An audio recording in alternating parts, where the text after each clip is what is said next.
Hello, everyone. Thank you for joining us. It's Amanda with the Content Marketing Institute. Sorry for the short delay. Technical difficulties. We love it here. Everybody loves it, right? Everyone's working from home, technical difficulties. So thank you so much for sticking around and joining us for this Ask the CM World Community live stream, where each time we dive into a new topic with an awesome guest from our CM World community.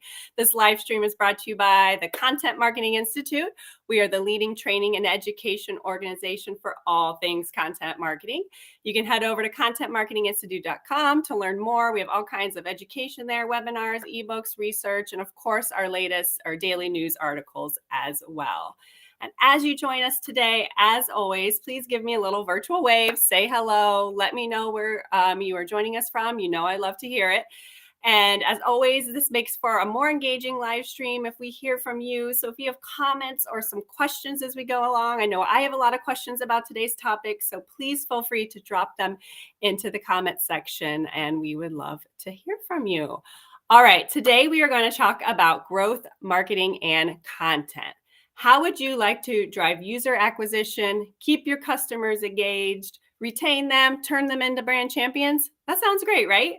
That's what growth marketers and content marketers ultimately are striving for. But as we often say, and I feel like a broken record here, that it's harder than ever to do this these days. And that's why it's more important than ever to differentiate our business. So today we're going to talk about growth marketing trends that are affecting content strategies, and how you can use a few concepts to hopefully differentiate yourself. So today's guest, without further ado, is a good friend of ours here at CMI.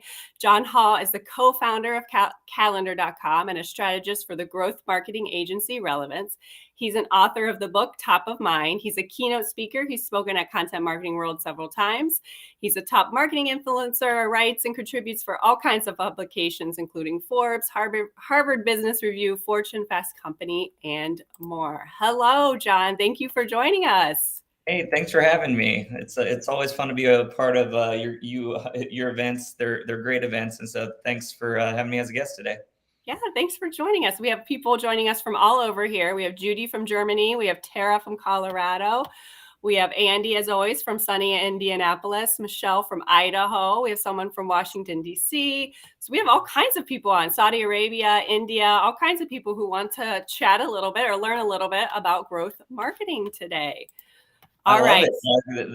That actually, I saw that on the private chat, and I'm like, this is a great, diverse group. So thanks for joining. And I was actually looking at all the time zones. I'm like, man, they're here. Yeah. So we do have quite an international audience. So thank you all for joining us. And as we go along, like I said, if you have questions, feel free to drop them in there. All right, John. I will admit, I've heard of growth marketing. I've heard of growth hacking, but I had to do a little bit of research when I was going to do this interview. So in your words, what is growth marketing?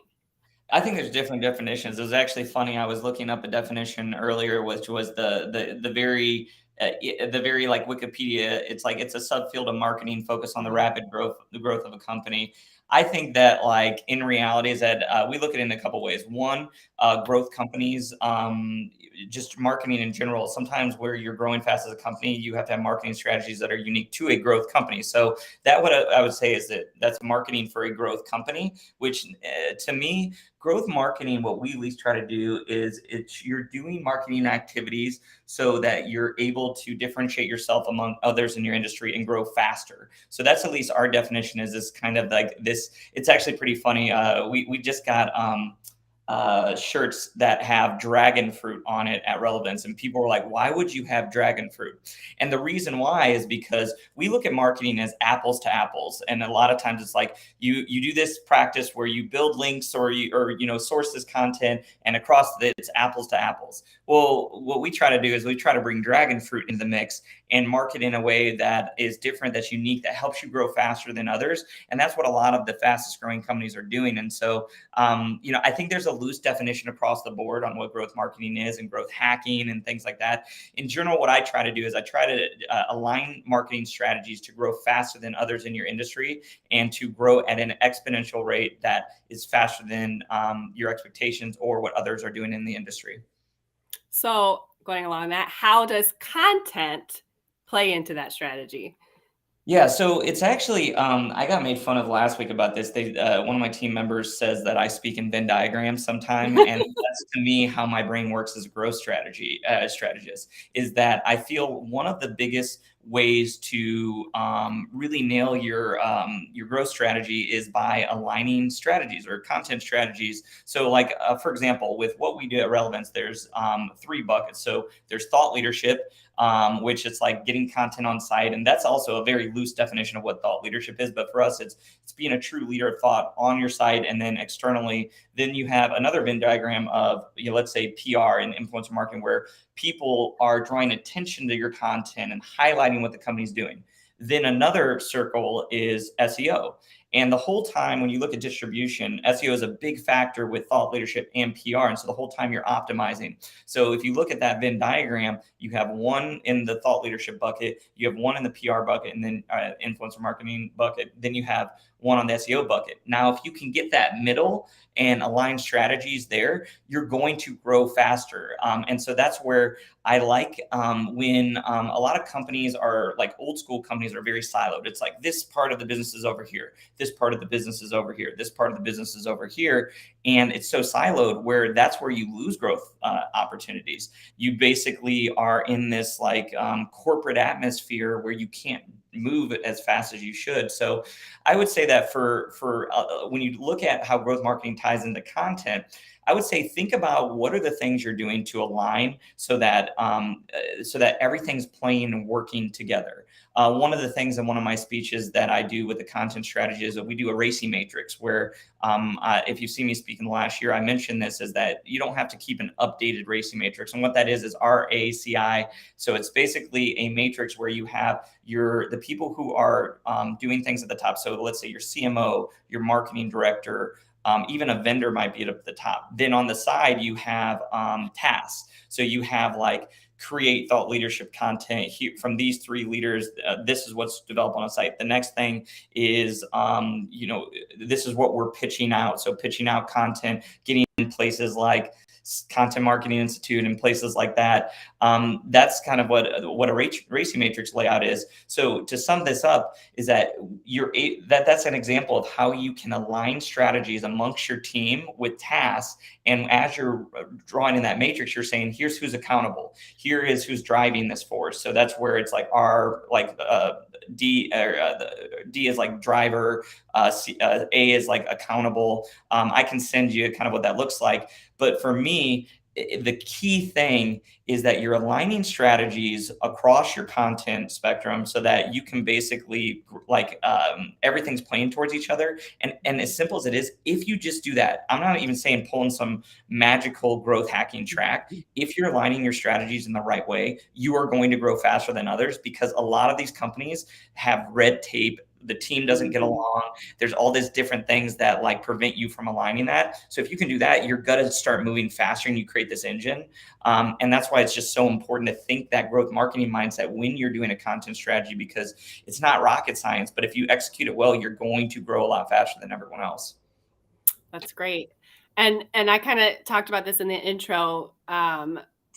It's so easy. There's so much noise out there and it's so easy to get lost in that noise. And you say that niches matter now more than ever.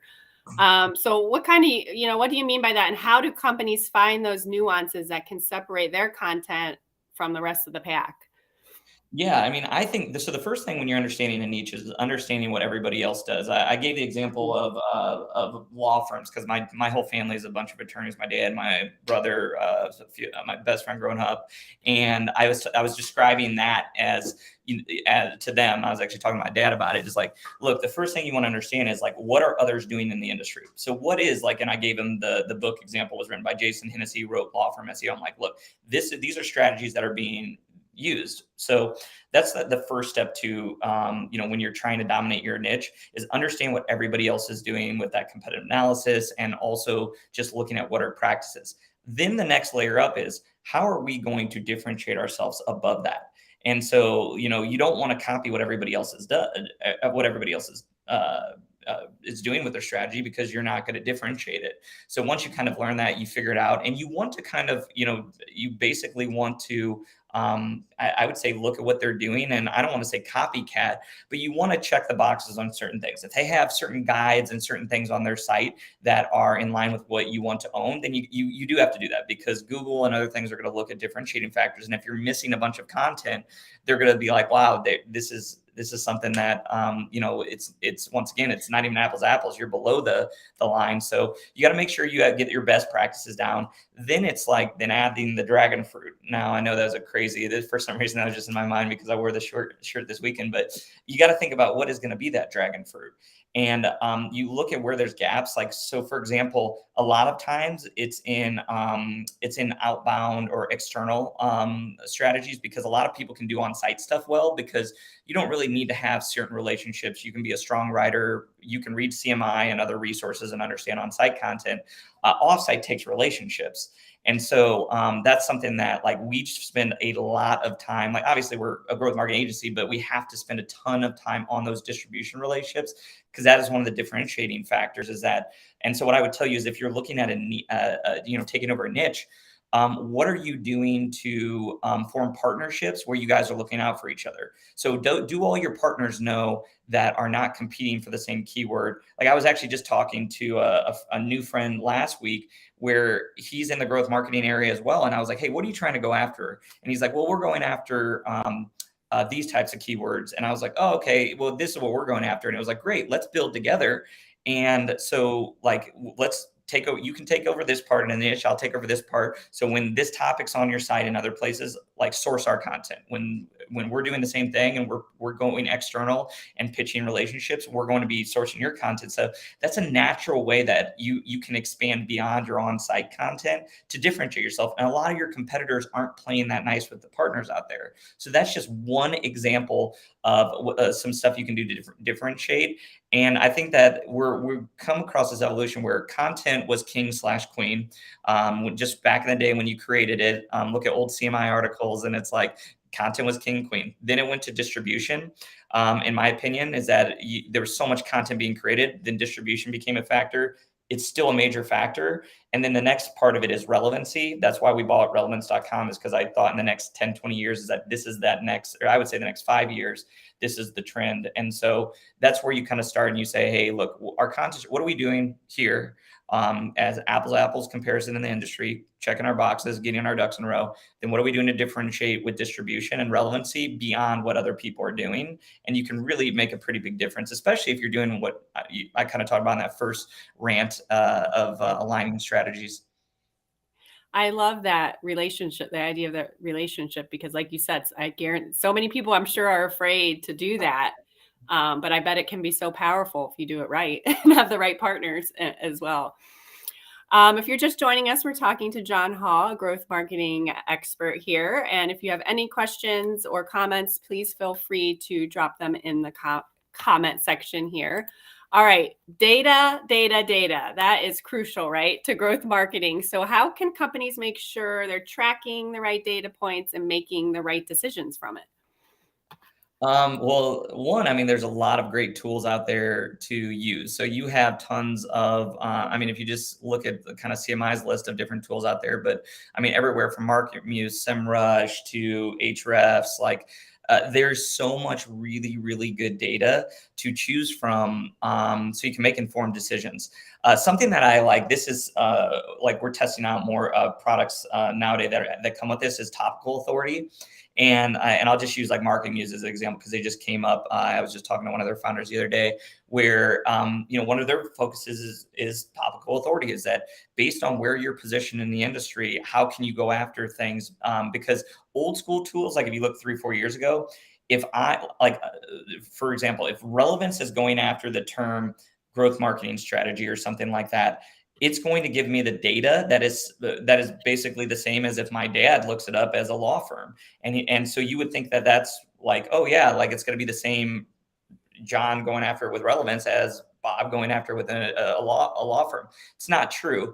Basically, we know that Google looks at topical authority, and we know that stuff matters. And so there's data that's starting to be more personalized. And that's where I'm really getting excited about this new round of data, is that we're able to look at where our unique position is based as a company and how that applies in the industry. And then you can make more informed decisions, not just on general information, but on data that is specifically taking your personalized data into consideration. So I like that aspect because, like, for example, people would have said, oh, you should never go after the term calendar, on the internet, because it's a difficulty on like Ahrefs. It's like a 96 or something like that. And Moz and SEMrush, it's equally as hard.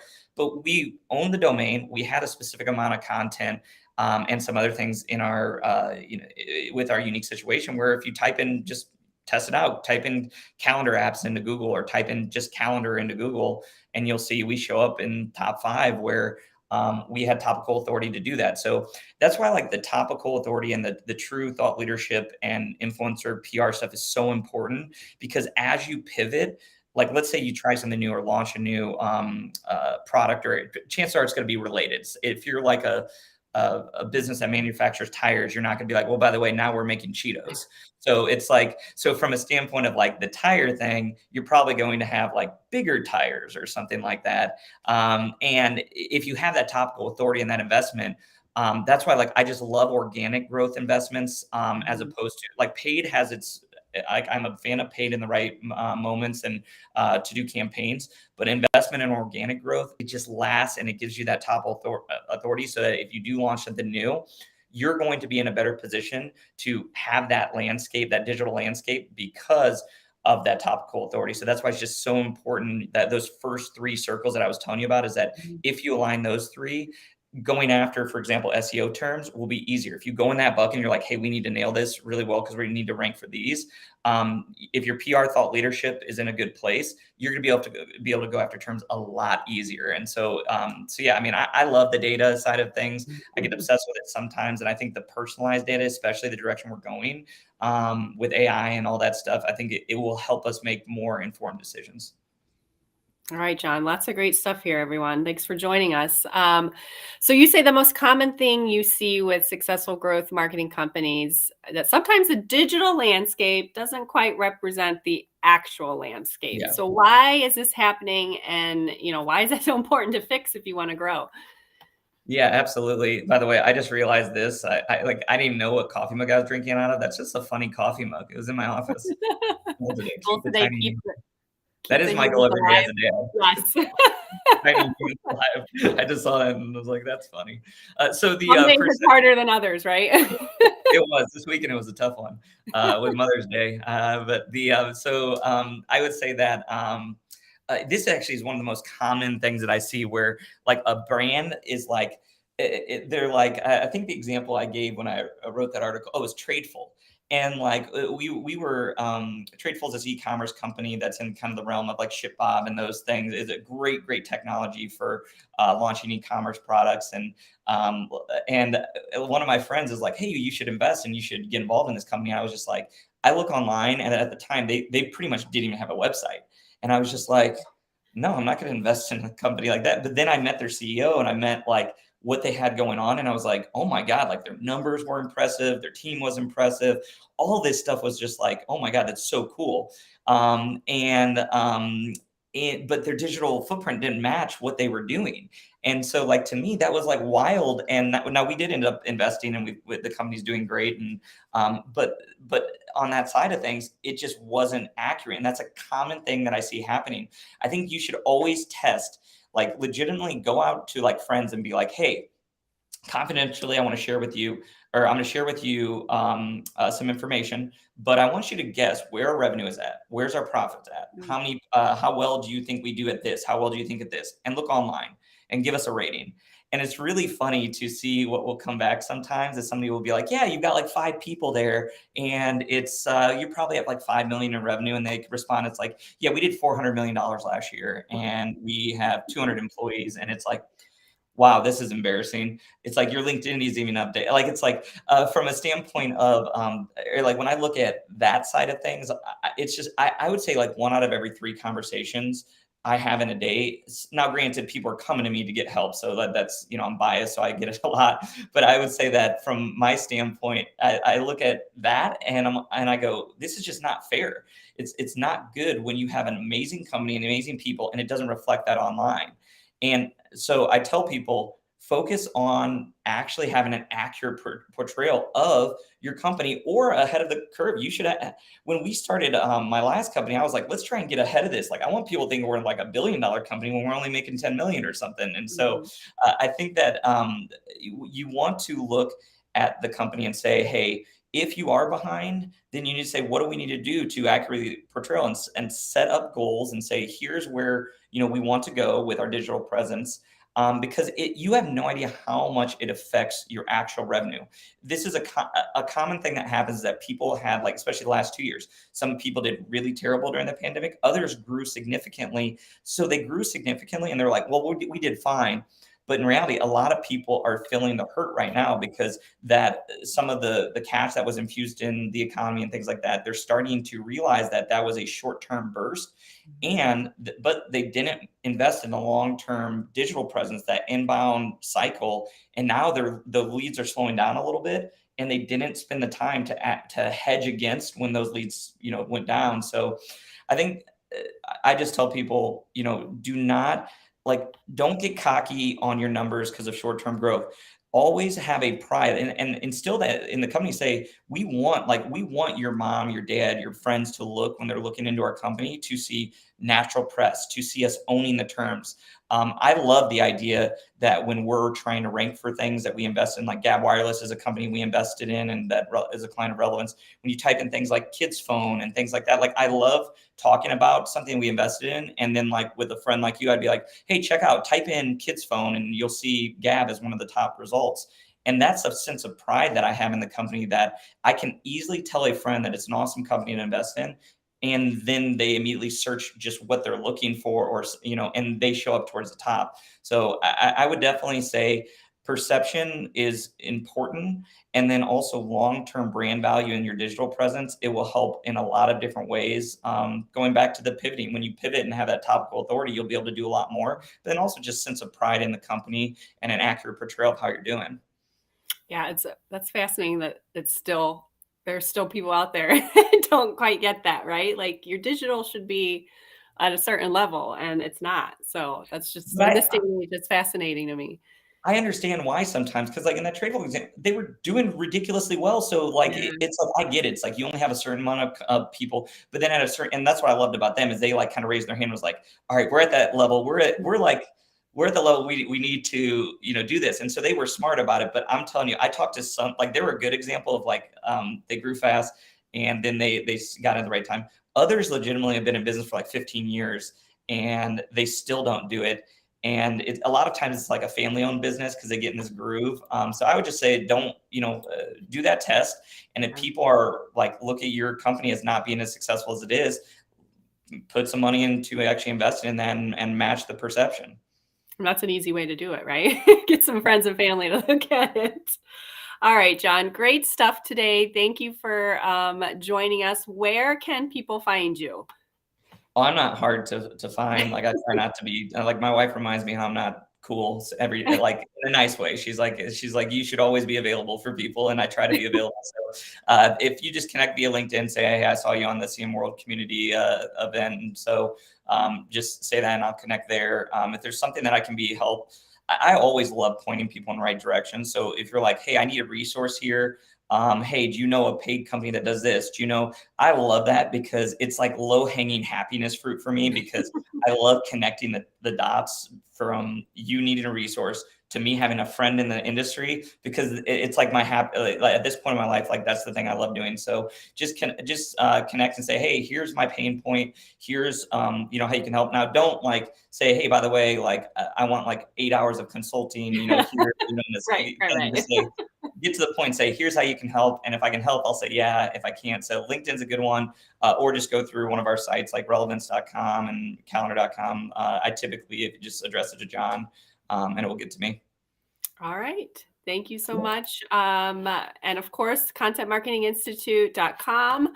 We have lots of stuff coming up. We have our Content Tech Summit in San Diego in a few weeks. Go to content.tech for more. Our Content Marketing Awards are open and closing soon. Contentmarketingawards.com.